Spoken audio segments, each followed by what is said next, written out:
Welcome to the Near Memo, a weekly conversation about search, social, and commerce. What happened, why it matters, and the implications for local. There you have it.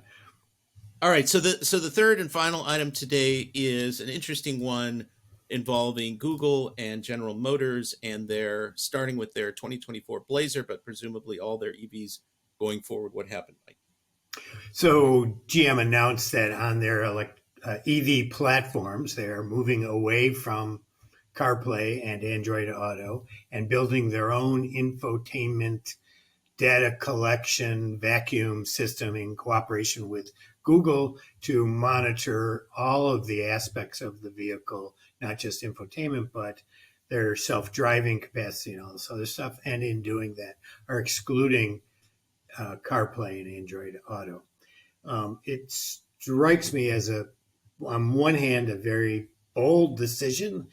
On the other, it strikes me as kind of stupid. I mean, last year at Apple's WWDC, they noted that 97% of new cars currently supported CarPlay. And more important was that 79% of new car buyers wanted CarPlay. In other words, the preponderance of new car buyers in the United States are Apple owners, not Android owners. And so, and I wonder also whether GM got the memo that we're moving towards an era of privacy. That's something we've talked about, for 5 years, and it's finally starting to budge off the middle where people are becoming more concerned about privacy.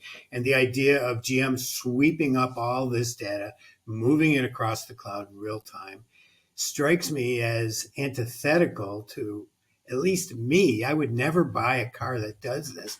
And not only am I worried about the privacy issues, I'm worried about the subscription. They talk about generating $20 billion in annual revenue from subscriptions in 2030. It's like, I want my car to be rented to me every week. Like I want a whole net or an app to be rented. That's totally annoying. I'm even annoyed by Toyota telling me that I'm in a Prius every time I start the damn thing. It's like, I know I'm in a Prius. I don't need to be told by the infotainment system I'm in a Prius, right? Or being warned every time that I have to take caution. I'm using an infotainment system. It's like, okay, enough. And I can only envision this sort of becoming that kind of nagging, annoying thing where currently you have a certain amount of peace and privacy, and we're moving into an era of the exact opposite of that.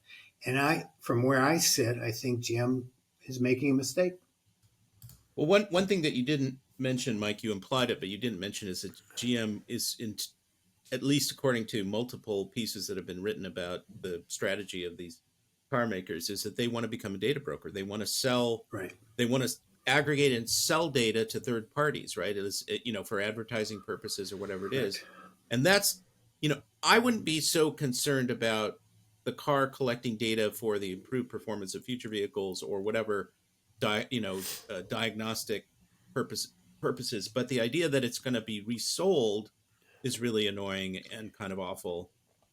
Well, the fact that it's currently available for law enforcement, but the fact that it's going to be centralized on a server makes it even more available for law enforcement. Yeah, right. And for bad actors. And so and a car is a proxy for some of the most private things a human does outside of their home, right? You drive to an abortion clinic, you go to a doctor, where you go to a bar, you meet with your mistress, whatever it is you're doing, your car cover your ears. Cover your ears. Is this a confession?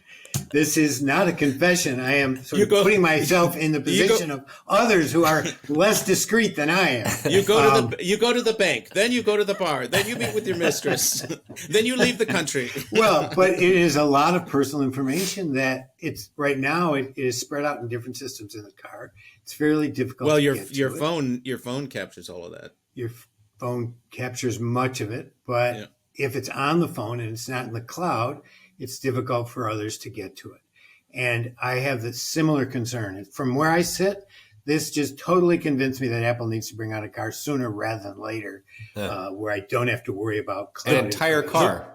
The privacy car. I think Apple, I think that all these manufacturers are screwing up just from a consumer well, they're solving a problem that they have or might have in the future, and not a consumer problem.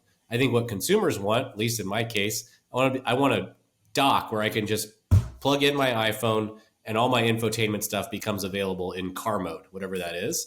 And all of the stuff about diagnostics that you were talking about, Greg, like that stuff already happens. It doesn't maybe happen in real time, but you take your car to the mechanic and they plug in whatever their device is and they download all that information. So, but it's locked into the car. That's yeah. No, I know. Exactly. That's what I'm saying. Like it's not a consumer problem that stuff doesn't help you get a part fixed or whatever. So, and so I don't understand I certainly understand from Google's standpoint and from Apple's standpoint and sort of from the manufacturer's standpoint, why they're investing so much in this as a concept. I don't understand it in terms, like it's not going to help them sell more cars. I really I don't understand. You're that totally right mindset about that. Yeah. You're totally right about that. And Yeah. and the things but to Mike, to sort of push back on your shunning of curmudgeonly view. No, to the shunning of the car because it's too intrusive or it's a private. People will have those concerns, but if the car is priced right, et cetera, people will still buy the car. But I mean, I think it's a very worrying thing. I would add a couple of points. I think what GM should do is that they should develop this infotainment system and try and make it better than whatever the CarPlay or Android Auto experience is. So people would affirmatively choose it rather than forcing it on people. It's not going to be better. What's going to be better than Apple's UI for an iPhone for somebody who's in the Apple ecosystem? Well, so for example, go back to the original the first item about the virtual assistant and AI. There was the stupid. I guess it was an '80s show, Knight Rider, with David Hasselhoff, right? I never watched the show, but the idea is that he has this AI car. You know an awful lot about it because I never watched it, Greg. I'm a big David Hasselhoff fan. Germans love David Hasselhoff. Yeah, yes. So the idea is that you talk to the car, and the car responds. I mean, GM could really do that with this kind of a system. They could really make it possible to use voice commands. I mean, I drive a VW Golf, so not a high-end car, but I mean, this maybe exists in certain, very expensive luxury vehicles, but you could be able to voice control your climate system, and there are all kinds of things that you could talk to the car about. Turn on, selecting a particular music or the climate adjustment or whatever it is. And that could all be triggered by voice commands, which would be pretty cool. And they could do that in a way that would make you interested in using that system if it were really well executed. But you're right. I don't think they're going to do a better job with the UI. I mean, GM and all the car makers have historically had maps and other kinds of systems that people have shunned because they're just inadequate by comparison. Yeah, so, and it just requires like an extra. It just requires you to learn an additional system that you shouldn't have to learn. Like I already know my way around the iPhone. I trust that Apple's designers can make that pretty seamless in much the same way that the Apple TV mirrors largely what happens on the iPhone in terms of opening an app and doing searches. All like there's sort of a seamlessness to the experience across devices that I think there's no way that a car manufacturer is gonna convince me that, oh, this one is better over here and it's worth the extra mental steps to learn our system. Yeah, in fact, I was in a Ford Mustang EV the other day. A friend bought one, and it's got an iPad-like visual interface. And the interface, as superficially elegant as it was difficult to understand, difficult to find things. Things weren't in consistent, logical places. It was, and I wasn't driving. I was in the passenger seat trying to figure this out. And it was cognitively a huge load. And I would think that's a problem.